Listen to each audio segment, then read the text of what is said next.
먼저 그럼 그 감독님, 네, 두 분 배우분들 좀 간단하게 인사말부터 먼저 해주시겠습니까?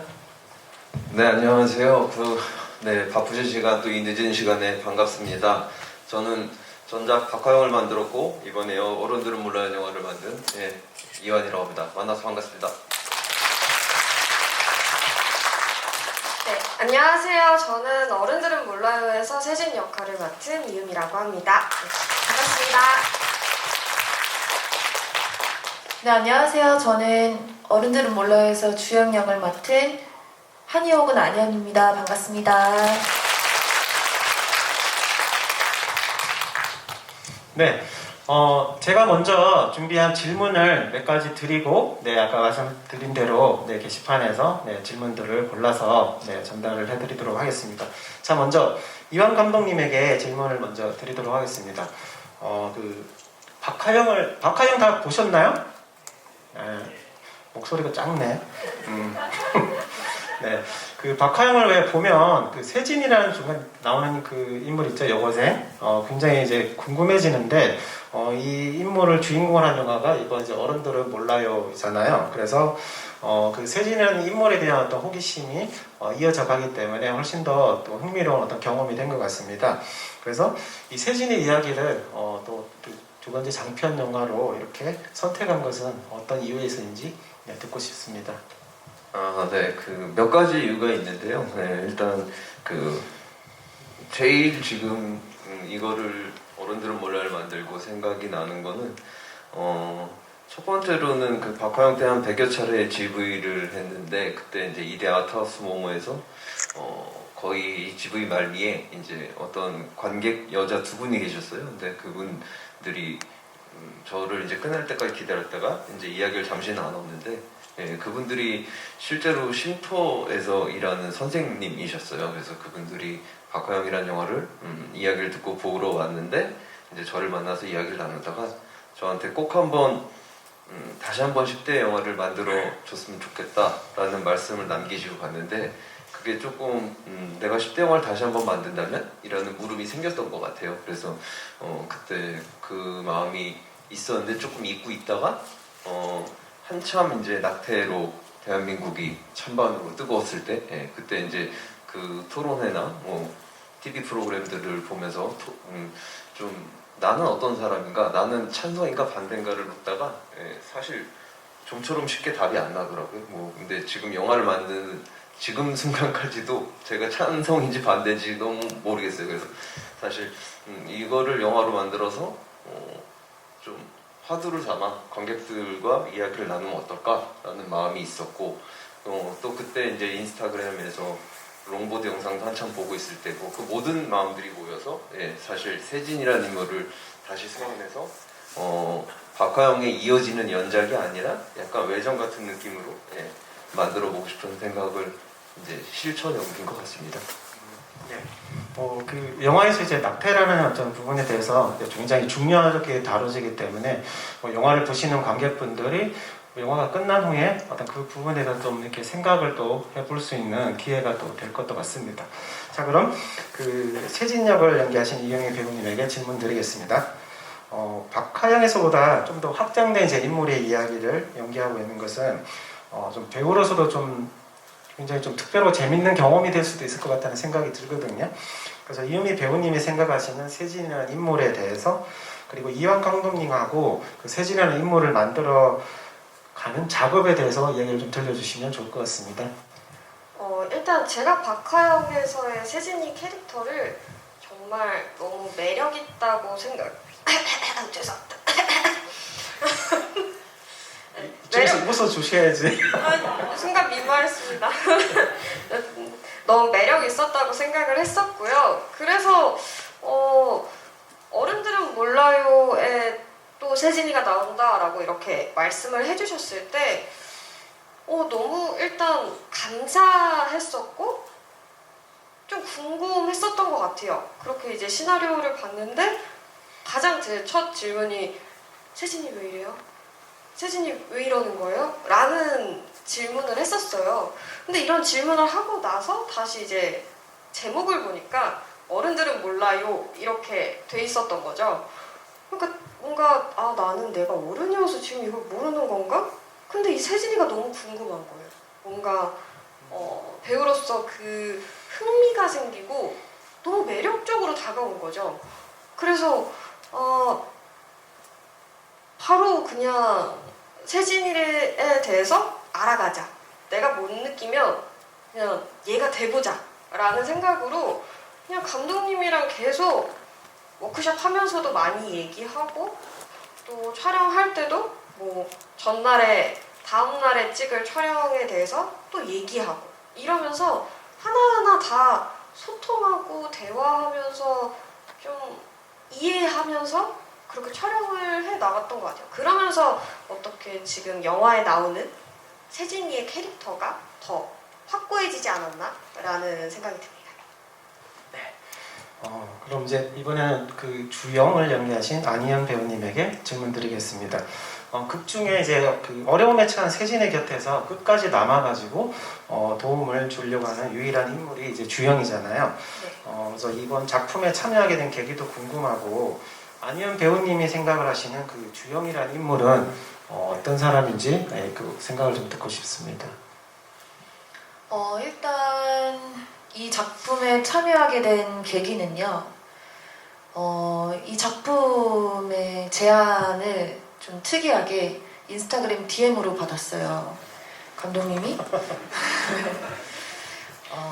저는 그때 당시 이제 전 소속사와의 계약이 끝나고 여행을 가 있던 상태였고 감독님은 이제 저랑 연락을 할 방법이 좀 없으니까 술을 마시시고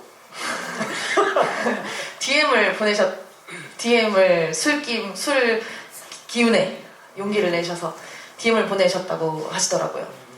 제가 원래 이제 막 DM을 이렇게 잘 확인하는 편이 아닌데 그날따라 여행도 갔겠다 할 게 없어서 보게 됐고 근데 감독님한테 연락이 와 있는 거예요. 저는 박하영을 만든 이환이라는 사람인데 제가 이제 차기작을 준비를 하고 있다. 어른들은 몰라요라는 제목이고 혹시 시나리오를 읽어봐 줄 수 있겠냐. 그래서 읽었어요. 박하영이란 영화 너무 유명하잖아요. 그래서 읽었는데 처음에는 일단 제가 너무 용감한 사람, 너무 용감합니다. 당신. 그치만 출연에 관련해서는 죄송하지만 죄송하다는 말씀을 드려야겠습니다. 라고 말씀을 드렸어요. 근데 한국 오면 한번 보자고 하시더라고요. 그래서 만났어요. 그래서 이런저런 얘기를 가감 없이 얘기를 나눴죠. 근데 좀 기분이 나쁘실 수도 있을 거라고 생각을 했어요. 제가 저는 이런 자리 처음이라 어떤 얘기는 해도 되는지 어떤 얘기를 하면 안 되는지 저 잘 모릅니다. 그러고 그냥 막 얘기를 했거든요. 근데 감독님이 아무렇지 않게 오히려 그 얘기를 좀 흥미롭게 받아들여 주시고 막 얘기가 재밌게 진행이 되는 거예요. 그래서 이 사람 재밌는데? 이런 생각이 들었고 그래서 감독님한테 그럼 감독님 저는 아직 제 미래에 대해서 결정한 게 아무것도 없습니다. 근데 한 가지 결정한 건 제가 앞으로 뭘 할진 모르겠지만 그게 뭐든 조금은 제가 있는 이 세상에 좋은 영향을 줄 수 있었으면 좋겠어요. 근데 이 영화가 그 방향으로 가고 있는 게 맞나요? 라고 질문을 했고 감독님이 이 영화가 뭐 많은 걸 바꿀 거라고 생각을 하진 않지만 나도 그런 꿈이 있는 사람입니다. 라고 얘기를 해주셨고 그리고 그 다음 날부터 이제 워크숍을 했죠. 감독님은 아무래도 이제 그 관객들은 이제 영화 속에서 어떤 인물을 보면서 그게 인물이 뭔가 좀 생생히 와닿기 위해서는 그 인물 캐릭터에 맞는 배우의 어떤 캐스팅이 굉장히 중요하다고 생각이 드는데요. 지금 이제 안희연 배우님 말씀하시듯이 죄송하다고 했는데도 불구하고 포기하지 않고 그럼 이 배우라는 어떤 확신을 가지고 계속 하신 거잖아요. 그래서 어떤 생각을 이 배우가 아니면 안 되겠다라고 생각을 하시기에 대해서 캐스팅을 하신 건지 두 분에 대해서 각각 한번 생각을 좀 들려주시면 좋겠습니다. 네, 뭐 이은희 배우, 그러니까 세진 같은 경우는 사실 이제 그 아까 앞서 말씀드린 것처럼 이제 그 낙태에 관한 어떤 문제와 문제의식과 그 다음에 그 쉼터 선생님들의 한번 그 10대 영화의 제안, 새로운 제안 이런 것들이 막 어우러지면서 사실 이제 조금 제가 할 수 있는 어떤 능력치 안에서의 10대 이야기가 무엇일까라고 생각하다가 제가 좀 박하영을 쓸 때도 그랬지만 제가 좀 뭐 이번 영화도 보셔서 어떻게 느끼실지 모르겠지만 저는 좀 되게 캐릭터라이징을 먼저 하는 스타일이라서 그래서 그런 것들을 생각했을 때 박하영에서 어떤 매듭을 끝까지 안 지어준 세진이 생각이 났고 그 다음에 세진을 생각을 해보니까 이은희 배우가 박하영에서 보여줬던 현장에서의 저한테 보여줬던 어떤 연기에 대한 신념이나 연기에 대한 스펙트럼 자체를 좀 더 다양하게 좀 층층이 좀 견고하게 보고 싶다라는 생각을 했어요. 그러니까 어떤 이야기를 맡기면 어떻게 풀어나갈까 이 배우가. 그래서 이제 이은희 배우는 사실 좀 확실한 믿음을 갖고 제가 이제 캐스팅을 해서 작업을 같이 하고 싶다라고 생각을 했고요. 안희연 배우 같은 경우는 사실 뭐 저는 그렇게 생각을 했어요. TV에서 이제 보여지는 모습들이 되게 건실하고 되게 그 다음에 긍정적이고 되게 건강한 모습이었거든요. 마치 그 구세어라 금수나 같은 뭐 그런 느낌이었는데 그런 대중들의 인식을 안희연 배우가 주연을 하면 굉장히 즐겁고 좋은 배신을 할 수 있겠구나 라는 생각을 가졌어요. 그래서 한번 그런 모습을 좋은 배신이라는 거는 사실 대중들한테도 좋고 저한테도 좋은 거고 그리고 그런 게 실제 생활을 하는 게 아니라 탐험을 하는 거잖아요. 그러면은 안희연이라는 사람한테도 그런 삶을 한번 경험 혹은 뭐 한번 해봤을 때 나중에 되게 좋은 경험이 되고 좋은 자산이 되겠구나라는 저만의 생각이 있었어요. 그래서 이제 그걸 포기하지 않고 이제 무리하지 않는 선에서 이제 안희연 배우한테 만나자고 제안을 했고 만나서도 무리하지 않는 선에서 계속 그냥 이야기를 천천히 나누면서 같이 이제 작업을 하게 됐죠. 만나서 설득할 자신은 있었던 거죠? 자신이 그러니까 저 나름대로 자신이 있었다기보다는 그냥 그것도 안희연이라는 사람 갖고 있는 신념이 있는 것처럼 저도 제 신념이 있었던 거죠. 그러니까 뭐냐면은 제가 이 작품을 통해서 만들고자 하는 어떠한 지점들이 그것들이 결코 이 글 활자로 쓰여져 있는 것처럼 자극적이거나 되게 뭐 나쁘거나 안 좋고 뭐 이런 게 아니라 사실 그 이면에 넘어서는 굉장히 여리여리한 어떤 여린 감정들을 쏟아내는 되게 어떤 사회적 소수자, 약자, 보잘것없는 어떤 사람들의 이야기인데 이런 것들이 저한테는 그러니까 안희연 배우가 가진 신념처럼 선한 능력을 끼치는 사람이 되고 싶다라는 것처럼 어떤 부분은 일맥상통할 수 있겠구나라는 생각에 신념이 저도 있었겠죠. 알겠습니다. 그 두 분 배우분들에게 질문을 똑같은 질문을 드리겠습니다. 그 어른들은 몰라에 등장하는 이제 인물들 가운데 어떻게 보면 이제 가장 철없어 보이기도 하지만 또 영화 말미에 이르면은 누군가에게 의지하지 않고 어떤 자신의 어떤 결정을 스스로 결정을 하면서 성숙한 모습이 또 느껴지기도 하거든요. 이제 서로가 서로에게 어떤 영향을 주지 않았나라는 그런 생각도 드는데 두 분이 각각 바라보는 세진과 어떤 주영이에 대한 좀 생각을 좀 들어보고 싶습니다. 아무래도 계속 같이 이제 생활을 하고 있으면서 서로를 바라보게 되고 또 서로에게 어떤 느끼는 부분들이 자기 자신을 어떤 변화하게 되는 어떤 계기가 됐을 것 같은데 극 중에서 세진이 주영을 바라볼 때 주영이라는 어떤 인물, 주영이 세진을 바라볼 때 어떤 두 분이 각각 생각을 좀 들려주시면 좋을 것 같습니다. 세진이가 바라보는 주영이는 세진이한테는 뭔가 아무 조건 없이 내 옆에 남아주는 사람이 주영밖에 없다라는 생각이 있었거든요. 그런 경험을 했기 때문에 세진이가 그런 이제 아이를 낳겠다 마음 먹고 그 가족에게 가서 그 마음을 뭔가 도망치지 않고 그냥 가만히 있었을 수 있겠다 싶은 마음이 들었었어요. 뭔가 아무 조건 없이 나를 받아들여줬던 주영이에 대한 고마움? 그러면서도 어떠한 동질감을 느꼈었던 것 같아요. 그렇기 때문에 뭔가 세진이한테 주영이는 평생 잊을 수 없는 어떠한 가장 큰 친구로 남지 않았을까? 라는 생각이 듭니다.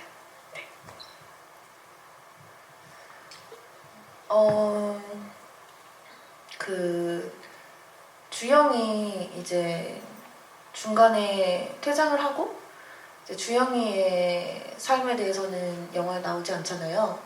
근데 저희가 워크숍을 할 때 그 마지막 창동역 씬을 워크숍을 하고 이제 집에 갈 때 감독님한테 그런 문자를 보냈어요. 주영이는 처음으로 4년, 주영이가 이제 집을 나온 지 4년이 된 아이인데 주영이는 이제 그 후로 아마 집에 갔을 것 같아.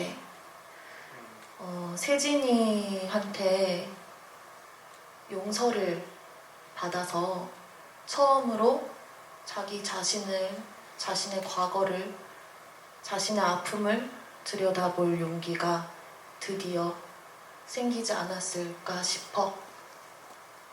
그리고 그렇게 살아갈 수 있을 것 같아. 이런 얘기를 했어요, 감독님한테. 주영이 주영으로 살아갈 수 있게끔 해줄 수 있는 그런 존재이지 않을까 싶어요. 그 영화에 어쨌든 이제 두 인물이 이제 어쨌든 헤어지게 되는데 어땠을 것 같은가요? 그 두 인물이 다시 또 나중에 어느 순간 또 만났을 수도 있을 것 같은가요?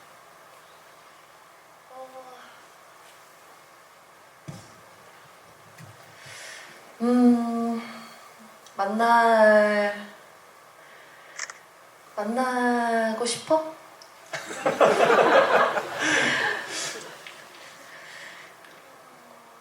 내가 잘 살고 있다면, 그리고 너가 잘 살고 있다면,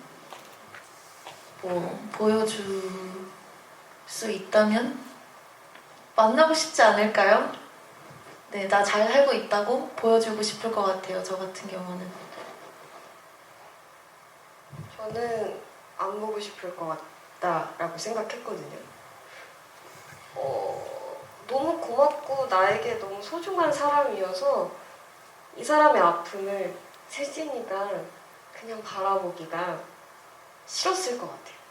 잘 살았으면 좋겠다는 마음이 크지만 아닐 수도 있다는 생각을 세진이는 할 수 있는 아이라고 생각을 해서 그냥 이 이별로 그냥 내 인생에서 가장 소중한 친구로 평생 그냥 이렇게 기억 속에서 남는 게 세진이한테는 가장 아름답고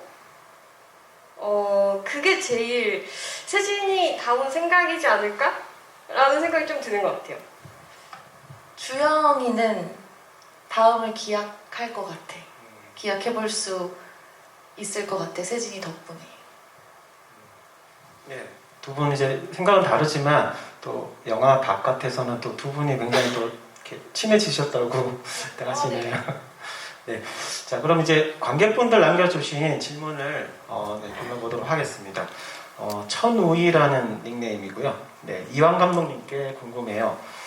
영화 전체적으로 그리고 엔딩 크레딧까지 힙합 음악이 굉장히 많이 쓰였는데 그 이유가 궁금하고 굉장히 큰 볼륨으로 음악을 삽입해 뮤직비디오 같은 연출을 많이 사용하셨는데 이런 연출 방식을 사용한 이유가 있는지 궁금합니다. 라고 남겨주셨습니다.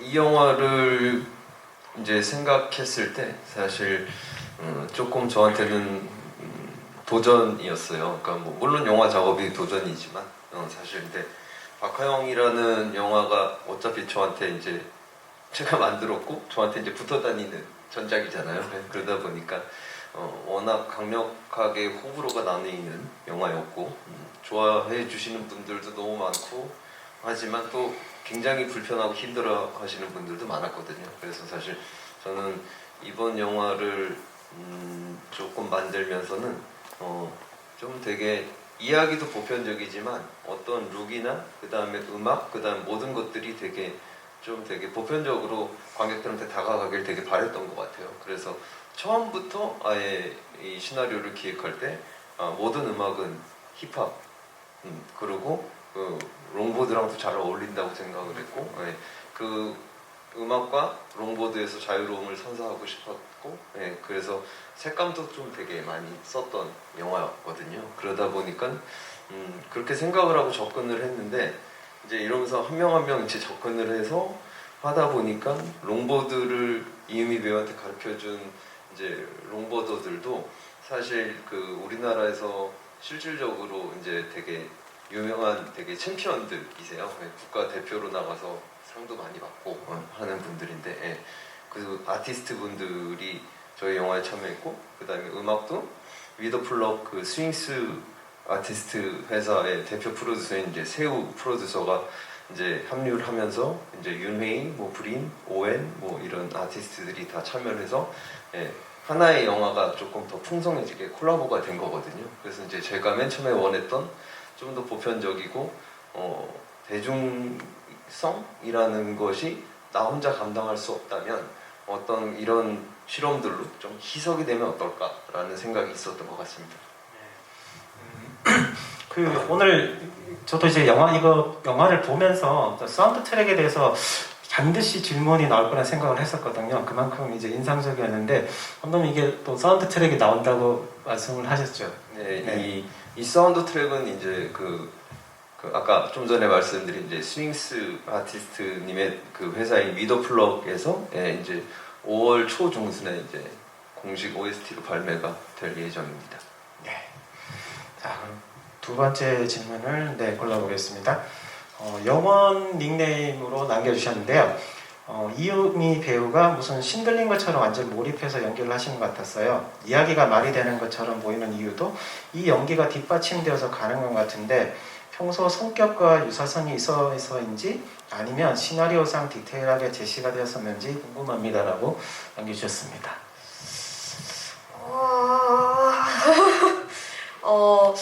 사실 세진이랑 이유미라는 저라는 사람이랑 비슷한 부분이 분명히 존재할 거예요. 근데 제가 가지고 있는 어떠한 신념과는 좀 많은 다른 아이였어요.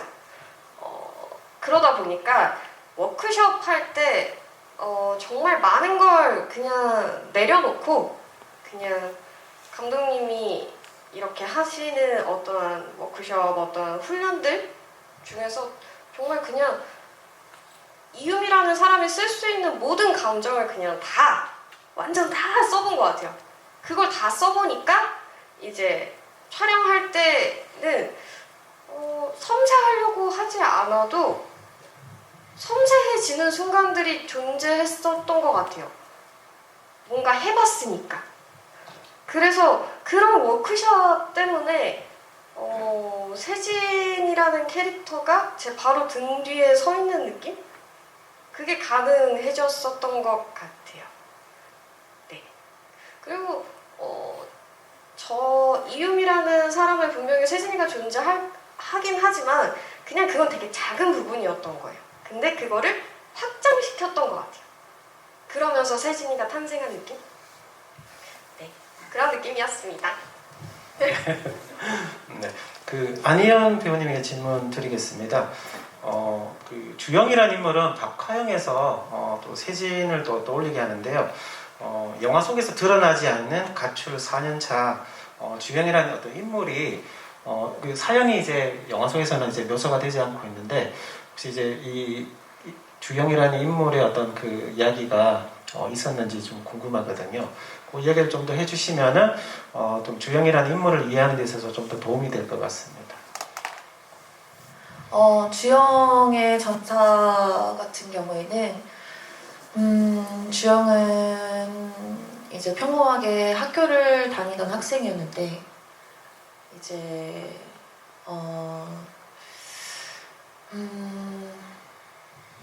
어느 날 학교에 갔는데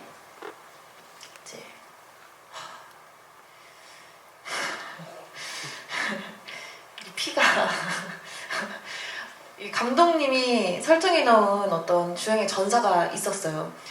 이런 피가 막 낭자한 거예요. 어떤 그런 사건이 있었고 그 사건에 이제 어떤 오해, 그 사건에 어떤 가해자가 있었고 그 유도한 인물이 되어 있었고, 근데 그 사건에 이제 휘말리게 된 거죠. 근데 그 속에서 학교에서도 가정에서도 보호를 받지 못했던, 세진과 마찬가지로 어떤 어른들에게서도 보호를 받지 못해서 이제 그 환경에서 이제 도망쳐 나온 4년 전에 뛰쳐나와 버린, 그렇게 거리로 나와 버린 소녀예요. 근데 이제 워크숍을 진행을 하면서 그 모든 그 과정들을 유미랑 그다음에 감독님이 재현을 해주셨어요. 선생님이 되었다가 아빠가 되었다가 엄마가 되었다가, 그게 사실 텍스트로 되어 있었던 게 아니라 뭐 친구가 되었다가, 그래서 이게 조금 혼재되어 있긴 해요, 제 머릿속에서.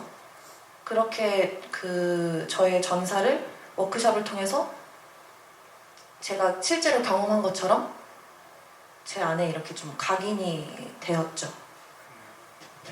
그럼 그 세진과의 어떤 첫 만남에서 주영이 이제 세진에게 다가가게 되는데, 그는 어떤 세진의 모습을 통해서 어떤 자신의 그 예전 모습을 좀 떠올리는 어떤 그런 부분들이 좀 작용을 했을까요? 사실 1차적인 목표는 드러난 보이는 그대로처럼 어떤 목표물, 포착, 접근이지만 사실 개인적으로 제가 연기를 할 때는 단지 그것만은 아니었던 것 같아요. 저는 세진에게서 저도 봤고, 그리고 그 과거의 사건들 속에 있던 그 인물들, 제가 죄책감을 가지고 있고 제가 어떤 애정이 있고 증오가 있던 그 제 과거 속에 있던 인물들을 봤거든요. 그랬던 것 같아요. 네. 자, 다음 질문 넘어가겠습니다. 필름 아데스님이 남겨주셨는데요. 세 분 모두에게 드리는 질문이라고 이제 하는데, 영화에서 감정적으로도 체력적으로도 힘들었을 것 같아 보이는 장면들이 길게 나오게 눈에 띄었습니다. 감독님은 세게 맞으시는 장면이 길게 촬영되었고, 이효미 배우님은 약을 한꺼번에 다 틀어놓고 물을 마시는 장면과 유산한 장면이 길게 촬영되었고, 안희영 배우님은 지하철역에서 펑펑 우는 장면이 길게 촬영이 되었습니다. 해당 장면들을 촬영했을 때에 대해서 여쭙고 싶습니다라고 질문 남겨주셨습니다. 네, 창동역 씬이죠. 그 펑펑 우는 장면. 네. 그 장면을 길게 촬영했어요. 네. 어떤 대답을 해야 되죠? 그 길게 이제 촬영을 했을 네네네. 때 되게 관객 입장에서 굉장히 힘들어 보였을 거라고 이제 생각을 했는데, 실제 촬영하시면서 어떠셨는지. 저는 그때 이제 그 전날부터 전 준비를 굉장히 철저히 열심히 했던 것 같아요. 그래서 이제 저한테는 그 씬이 굉장히 중요한 씬이었고, 세진과 어떤 주영의 관계에서 굉장히 중요한 씬이었고, 사실 좀 배우와 감독님한테 좀 미안했었던 게, 연기를 처음 해보니까 이 온오프가 잘 안 되잖아요. 희연으로 갔다가 주영이 되는 게 전 안 된단 말이에요. 그래서 처음 갈 때부터 그 날의 감정으로 갔어요. 그래서 분장을 받을 때도 인사를 못 하겠는 거예요. 그래서 저는 계속 그냥 눈도 잘 안 마주치고, 밥 먹을 때도 그냥 안 먹고 그냥 계속 차 안에 혼자 있고, 좀 그렇게 혼자 좀 계속 그 길을 선택을 했던 것 같아요. 사실 좀 현장에 안 좋은 영향을 끼치는 게 아닐까. 원래 우리 되게 화기애애한데, 근데 나는 그 씬을 잘 찍어야 되고 그게 중요하니까 그런 선택을 했지만, 그래서 좀 미안했는데, 감독님이랑 유미가 문자가 오는 거예요. 혼자 고군분투하느라 고생이 많다, 너무 고맙다 이러면서 우리 조금만 더 화이팅 하자 이러면서 연락이 오는데, 너무 고맙더라고요. 그래서 저한테는 사실 그 씬이 아니라 그 날이 조금 힘들었죠. 그리고 그 씬을 이제 촬영을 마치고 그제서야 이제 웃었던, 너무 웃고 싶었다고 웃었던 기억이 있어요. 네. 저는 그 약을 우걱우걱 먹는 그 장면은 사실 시나리오에는 이렇게 수돗물을 먹다가 어떻게 됐었지? 뭐가 새어나오는 뭐가 있었는데? 맞아. 이렇게 수돗물을 이렇게 먹고 있으면 이게 수돗물 먹는 그 입 안이 엄청 커져서 꿀꺽꿀꺽 이렇게 하는 어떤 이미지적인 게 있었거든요. 근데 아무리 해도 그게 안 되는 거예요. 그래서 그냥 일단 될 대로 되라 하고 했는데 아마 영화에 나올 텐데 이 약이 하나가 내려갈 때 입에서 튀어서 나와요. 근데 감독님이 그걸 보고 마음에 든다고 꿀꺽꿀꺽 필요 없다고 이거 괜찮다고 해가지고 막 이렇게 해서 나중에 이제 우웩우웩 하는 장면을 찍는데 이게 계속 하다 보니까 진짜 나올 것 같은 거예요. 그래가지고 계속 했어요. 열심히 했어요. 근데 감독님이 조금 더 우웩해주면 안 되겠냐 라는 말씀을 하시는 거예요. 조금 더 힘들게 막 해줬으면 좋겠다 이런 말을 하는 거예요. 그래서 제가 감독님한테 감독님 제가 여기서 좀 더 하면은 진짜 나올지도 몰라요 라고 말하고 그래도 진짜로 나오지 않게 한번 최대한 열심히 해보겠습니다 하고 이렇게 했던 게 이거였어요. 박수 받았다. 그리고 그 유산하는 장면 찍을 때도 총 5테이크를 갔나요? 근데 그중 4번째 테이크 다 저희가 이제 촬영을 이제 롱테이크로 하니까 한 번 찍고 나서 다 같이 이제 모니터링을 해요. 그러면 감독님이 가장 저한테 처음 하는 질문이 너가 봤을 때 세진이가 아파 보여? 라는 질문이세요. 그러면 저는 이제 거기에 집중하고 모니터를 봐요. 근데 앞부분에 내 테이크가 이상하게 제 눈에도 안 아파 보이는 거예요. 그래서 이거 어떡하지? 나 분명히 이렇게 해서 이렇게 하고 이렇게 하고 있는데 왜 안 아파 보이는 거지? 그러면서 되게 막 어떡하지 막 이런 생각이 들었었어요. 근데 그냥 이제 마지막에 감독님이 너 여기에서 배에 이 고통이 왔을 때 이 방을 한번 둘러봐라 라고 말씀을 해주셨어요.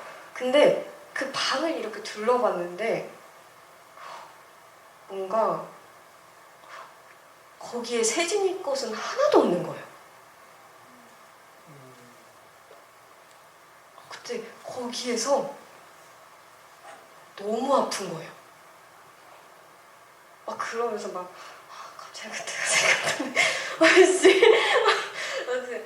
막 그 감정들이 몰려오면서 막 나중에 이제 막 피 흘리는 거 보고 막 이제 이 사람들을 찾아서 그래도 막 이렇게 뭔가 살려달라고 해야 되는데 소리가 안 나는 거예요.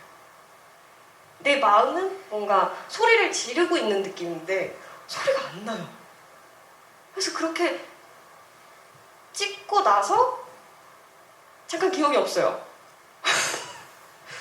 근데 나중에 이제 감독님이 모니터링도 안 하고 됐다고 이거라고 하셔가지고 되게 뭔가 배우로서 되게 너무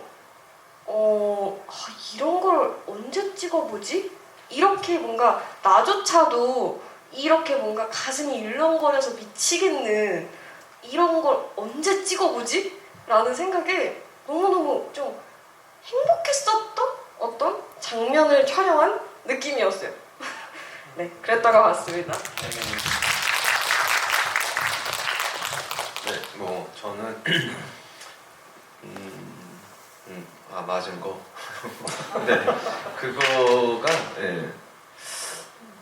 거기에 대한 그냥 에피소드로 대답을 드릴게요. 그게 참 옛말이 틀린 게 없더라고요. 때린 놈이 다리 뻗는 게 아니 그 맞은 놈 아니구나. 예. 그 아무튼 그 때린 놈이 다리 뻗는 게 아니라 맞은 놈이 다리 뻗는다 뭐 이런 말처럼 그 맞기는 제가 엄청나게 허준석 배우한테 맞았는데 근데 사실 이제 제가 연출하는 의도니까 야 계속 그냥 그거는 내가 지지 않고 너한테 어떤 반항은 못하지만 눈으로서 감정을 줄 테니까 그 감정을 죽여라 완전히 죽일 때까지 계속 가압을 해라 라고 했거든요. 근데 이제 허준석 배우는 그거를 믿고 이제 한 거죠. 근데 했는데 제가 이제 저는 이제 여기서 쉽게 지면 안 된다 했어요. 허준석 배우도 워낙 연기를 잘하니까. 근데 서로 이제 그 기싸움이 길어지면서 이제 길게 찍게 됐는데 그러다 보니까 이제 좀 많이 맞았는데 그렇게 맞고 나서 저는 괜찮아서 너무 좋아서 오케이 하고 좋아 막 이렇게 했는데 끝나고 나서도 허준석 배우가 얼이 빠져 있더라고요. 그래서 그날 밤에 이렇게 다 같이 맞긴 제가 맞았는데 술은 제가 샀어요. 네, 그 허준석 배우 위로하느라고. 아니 이제 그 관객들이 보기에는 굉장히 정신적으로나 뭔가 육체적으로 되게 힘들었을 것 같은 장면들인데 다들 막 행복하게 연기하시고 즐거웠다고 하시니까 좀 느낌이 참 이상합니다. 네, 세쩌님이 남겨주신 질문입니다. 전작 박화영에서는 어른들의 존재 자체가 없어 보였는데 어른들은 몰라에서는 반대로 어른들의 개입이 상대적으로 많아 보였습니다. 이번에는 일부러 전작과 다르게 의도한 것인지 궁금합니다. 그리고 두 번째 질문이 있는데요. 감독님이 직접 출연한다고 하셨을 때 왠지 모르게 전작 박화영 때의 영재 포지션을 맡을 거라고 생각을 했는데요. 그런데 영재와 달리 무력하면서 극중 가장 처절히 맞는 캐릭터를 맡은 것 같습니다. 일부러 전작과의 대비를 이루기 위해서 의도한 것인지 궁금합니다.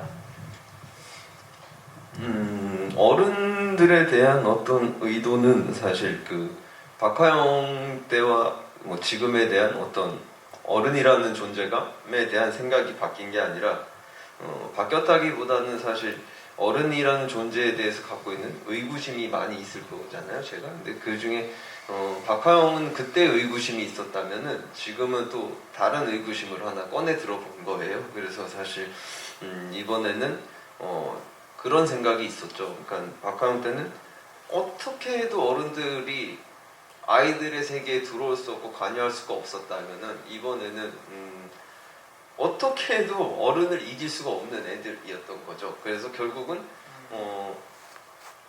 성인도 아니고 그렇다고 미성년도 아닌 제필이 혹은 그 앞전에 세진을 임신시킨 상섭이 이런 캐릭터들이 사실 무책임해 보일 수도 있고 뭐하지만 어쩔 수 없이 기성세대로 흡수되어 버리는 것들을 제가 의도를 한 거거든요, 사실.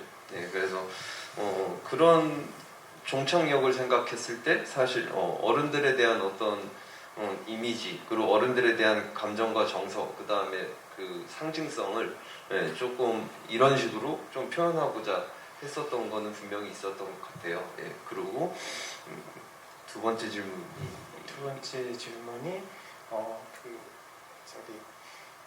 박화영에서 나왔던 네네네네네. 그러니까 제필이와 그러니까 영재와 제필이의 다른 점은 아예 시나리오 처음부터 달랐어요. 그러니까 맨 처음에 어른들은 몰라요의 제필이는 사실 제가 맨 처음에 시나리오를 썼을 때는 딱 그거였어요. 그러니까 남자애와 여자애가 있는데 10대 남자애와 여자애가 있는데 여자애가 임신을 했고 둘은 끊임없이 사기를 당한다. 이게 시작이었어요. 네, 맨 처음에.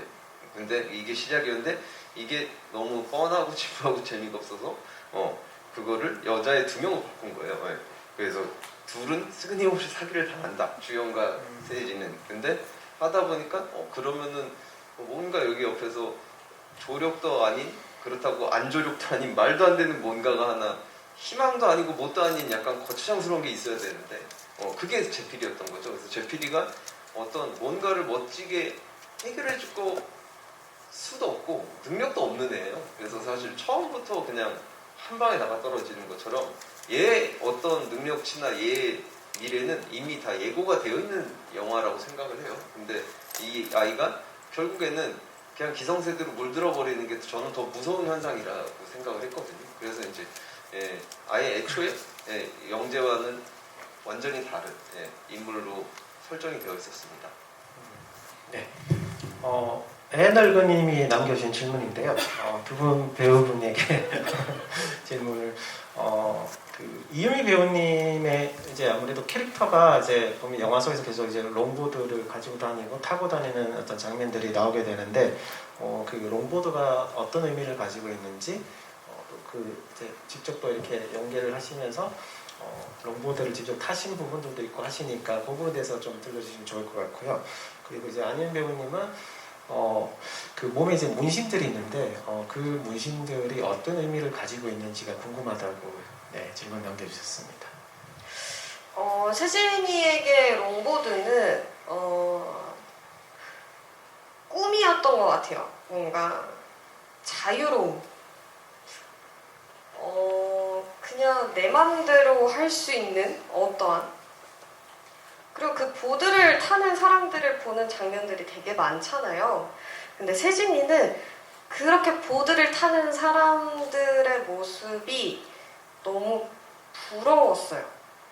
자유로워 보여서. 아무 걱정 없는 것처럼 보여서 그냥 동경하는 어떠한 꿈 같은. 그래서 아무리 이렇게 어디를 힘들게 걸어가든 비가 오든 뭘 하든 그냥 이 보드는 계속 놓칠 수 없는 그런 꿈처럼 그냥 계속 같이 가게 되는 것 같았습니다. 네. 주영이한테 문신은 이미지적인 장치였어요. 그래서 사실 도안 같은 경우에도 감독님이랑 열심히 골랐고 위치도 신중히 결정을 했고, 근데 사실 문신 하나하나의 의미가 있었던 건 아니었고 주영이를 좀 더 주영스럽게 보여지게 만들 수 있는 어떤 장치로서 문신을 이제 사용을 했던 것 같습니다. 네. 그 아까 이제 그 제필에 대한 이제 이야기를 감독님이 이제 말씀을 하셨는데 저는 이 영화를 보면서 이제 그 제필에게 어떤 장면들이 굉장히 인상적이었는데 형에게 반항을 하다가 이제 폭력으로 결국 이제 굴복을 하게 되고, 영화의 말미에 가면 또 반대로 자신이 약자에게 폭력으로 어떤 제압을 하고 강요를 하는 그런 모습들이 나오는데, 그게 일종의 폭력의 어떤 대물림이라는 얘기도 있듯이 우리가 어떤 사회 속에서 어떤 만날 수 있는 어떤 그런 사람들을 굉장히 많은 사람들을 보는 것 같아요. 어떤 좀 잘못된 어떤 어른의 모습이라고 해야 되나요? 그 장면들을 그렇게 배치를 해서 관객분들에게 좀 전달하고 주시고자 했던 어떤 그런 부분이 있으면 좀 생각을 들려주시면 좋을 것 같습니다. 그 생각은 사실 지금 이 영화를 보시면은 이제 제가 이 영화 속에서, 그러니까 제가 생각하는 어른이라는 것이 이 영화 속에 있는 어른의 모습도 있지만 그렇지 않은 모습도 있는 거는 사실이거든요. 근데 이 영화에서는 제가 생각하는 어른은 이렇게 좀 다루긴 했는데, 제필이가 그러니까 별반 다를 거 없이 어떤 악순환 같은 거죠. 그래서 사실 결국은 기성세대, 제가 생각하는 어떤 기성세대의 한 부분이 전체가 될 수는 없겠지만 괴물처럼 보이는 어떤 기성세대가 있다면, 제필이도 성년도 아닌 미성년도 아닌 제필이가 결국은 괴물로 변해버리는 어떤 그런 답습, 그리고 그런 대물림, 그리고 그런 좀 뻔한 결말, 이런 것들을 조금 생각을 하고 의도해서 사실 쓰기도 했고, 그런 감정으로 연기를 하고 싶어서 엄청난 폭발력 있는 연기나 에너지틱한 어떤 감정을 쏟아내는 게 아니라 그런 것들은 사실 주영이 하고, 제필이는 사실 뒤에서 어떤 훨씬 더 조금 더 음흉하고 제가 생각할 때 훨씬 더 비열할 수 있는 어떤 이런 느낌, 그리고 그냥 그것들을 담대하게 받아들이는 느낌, 이런 것들에 중점을 많이 뒀던 것 같습니다. 네. 이 사실 이게 좀 시간이 많이 부족한데 지금 또 집의 시간이 이제 다 되어가지고 마지막 이제 질문을 좀 드려야 될 것 같은데요. 수희 아저씨가 남겨주신 질문입니다. 일단 두 분 배우분에게는 실제 10대 시절을 보내신 지 이제 뭐 얼마 안 되신 것 같은데 영화 속 세진과 주영을 보면서 어떤 인상을 받으셨는지 궁금하다고 남겨주셨고, 이완 감독님에게는 노래방 장면에서 굳이 에이핑크 곡을 부른 이유가 있을까요? 라고 남겨주셨습니다.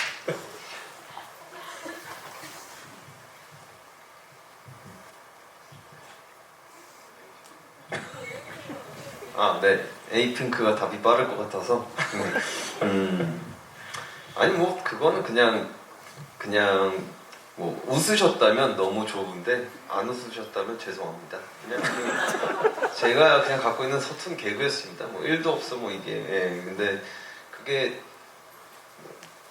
약간 반반이더라고요. 웃으실 때가 있고 안 웃으실 때가 있어서 참 웃어줬으면 감사드리겠습니다.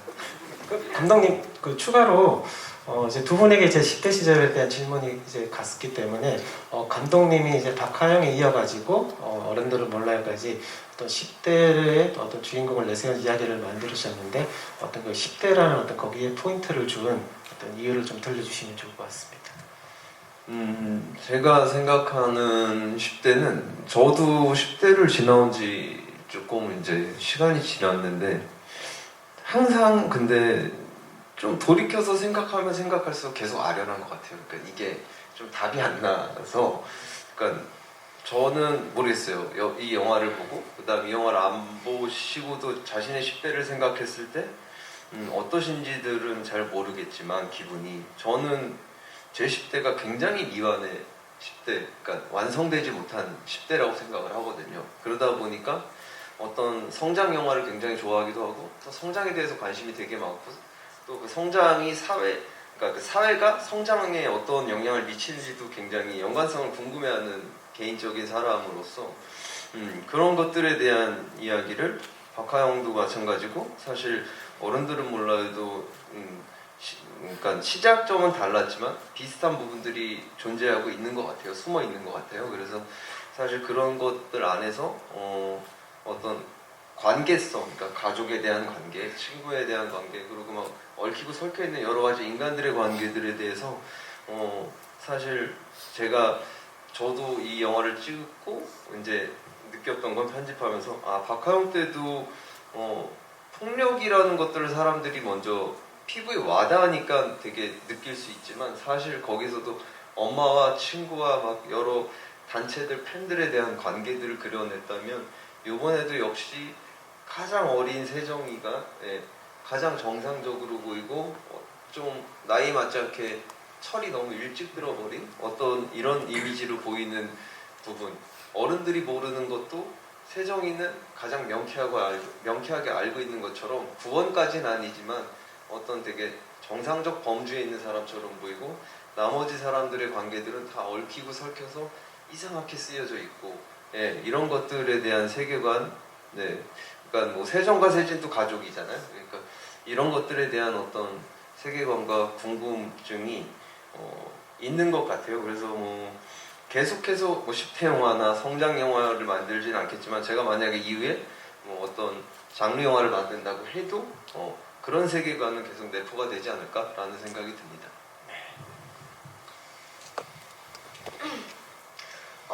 제 10대 때를 생각해보면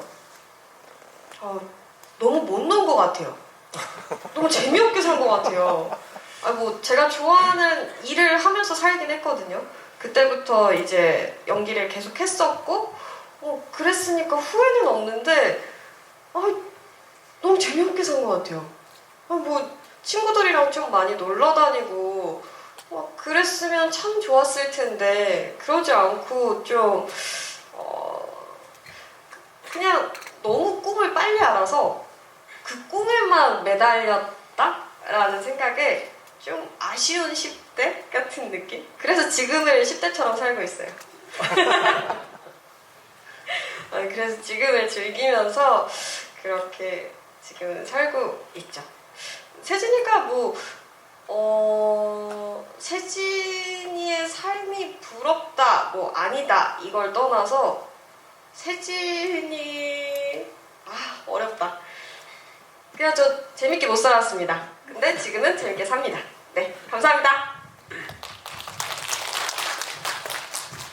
저는 주영이가 학교를 안 다녀서 그런 건지 아니면 제가 직업이 이래서 그런 건지 제가 철이 안 든 건지 아직 어른이 안 된 건지 주영이를 연기하기 위해서 10대 때를 그렇게 생각을 할 필요가 많이 없었던 것 같아요.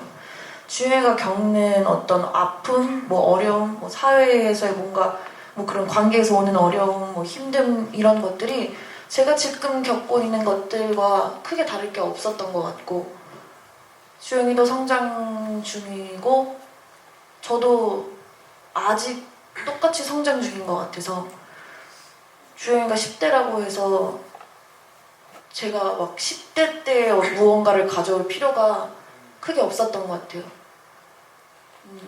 근데 10대 때를 생각해보면 저도 조금 가까운 게 있긴 하네요. 근데 얘기를 할 수는 없을 것 같고 죄송합니다. 죄송합니다. 그렇고 죄송합니다. 하여튼 가까운 게 있긴 하네요. 곱씹은 게 있었어요. 아무튼 엄마 미안합니다. 하여튼 그랬습니다. 끝! 감사합니다. 안희연 배우님이 말씀하신 것처럼 이게 어떤 10대 어떤 이야기를 다룬 영화라고 해서 이게 어떤 10대의 어떤 시선 이런 걸 생각하기보다는 이게 좀 넓게 보자면은 결국은 어떤 사람에 대한 이야기인 것 같아요. 말씀하신 대로 어떤 사람의 어떤 관계, 그게 어떤 10대의 관계라기보다는 어떤 사람들의 어떤 보편적인 어떤 관계나 이 어떤 이야기를 다룬 영화라는 생각이 듭니다.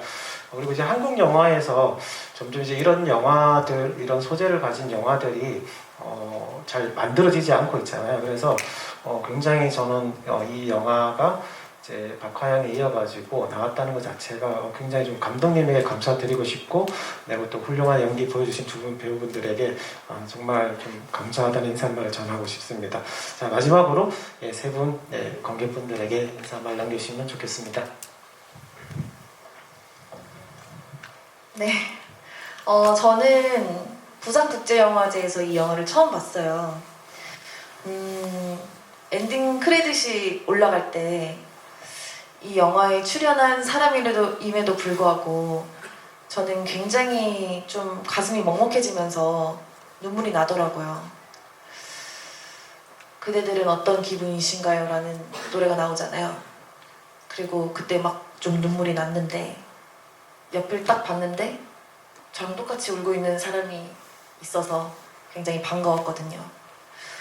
그러면서 이런 영화에 내가 함께 할 수 있어서 굉장히 영광이다라는 생각이 들었어요. 오늘 이 영화를 보시면서 어떤 기분이셨을지 굉장히 궁금해지네요. 영화 제목을 전 참 잘 지었다고 생각이 들더라고요. 영화 제목까지 다시 한번 곱씹어 봐주셨으면 좋겠습니다. 오늘 영화 봐주셔서 정말 너무너무 감사드립니다.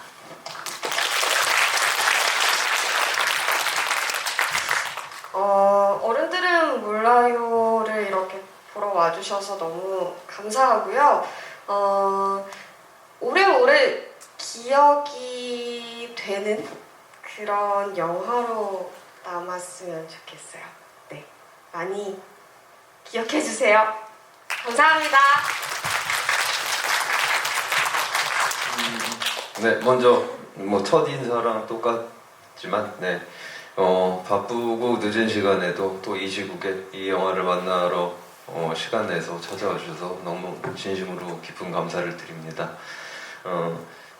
근데 저는 영화는 그런 것 같아요. 저희가 이렇게 지금 만들어 놓은 결과물이 완성이 꼭 아니라고 생각합니다. 이렇게 관객분들을 만나면서 이 영화랑 같이 호흡하고 이 영화에 대해서 공감을 하고 혹은 또 공감을 하지 못한다 하더라도 그 개인들이 영화의 마지막을 완성을 멋지게 하는 일이 그게 진짜 영화의 완성이라고 생각을 하거든요. 박하영 때도 그랬고. 그래서 사실 오늘 이 영화를 만나신 관객분들이 뭐 이번에 지금 본 오늘의 결과든 아니면은 뭐 또 보고 싶어서 보시던 아니면은 뭐 지나고 나서 어느 순간 문득 생각이 나던 멋진 영화의 완성을 개인마다 완성을 하셨으면 참 좋겠다는 생각이 들고요. 그리고 이건 너무 장사치 같은 얘기지만 꼭 보시고 나는 그래도 이 영화에 동의할 수 있어 라고 생각하시면 요새 SNS 발전 많이 돼 있습니다. 글 좀 많이 남겨주십시오. 왜냐면 저희 영화 작은 영화인데 그런 어떤 작은 미랄 같은 기적의 씨앗들이 모여서 큰 기적을 이뤄낸다고 생각합니다. 이 어려운 시기 그리고 꼭 이 시기만이 아니더라도 이런 저희 같은 영화는 항상 큰 어려움들이 너무 많이 산재되어 있는데요. 이것들을 이겨내고 이 기적들을 만드는 건 다 저희도 있지만 저희보다도 이 영화를 지지해주는 응원해주는 여러분들의 힘이라고 생각합니다. 네, 많은 지지 부탁드립니다. 감사합니다.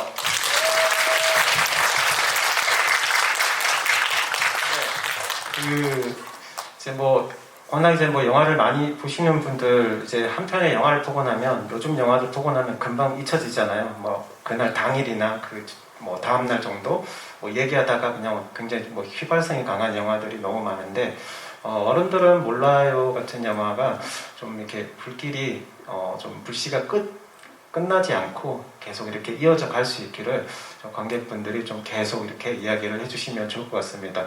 이 영화는 어떤 그럴 자격이 충분히 있다라고 생각이 됩니다. 오늘 또 수고해주신 세 분에게 큰 박수 부탁드리겠습니다.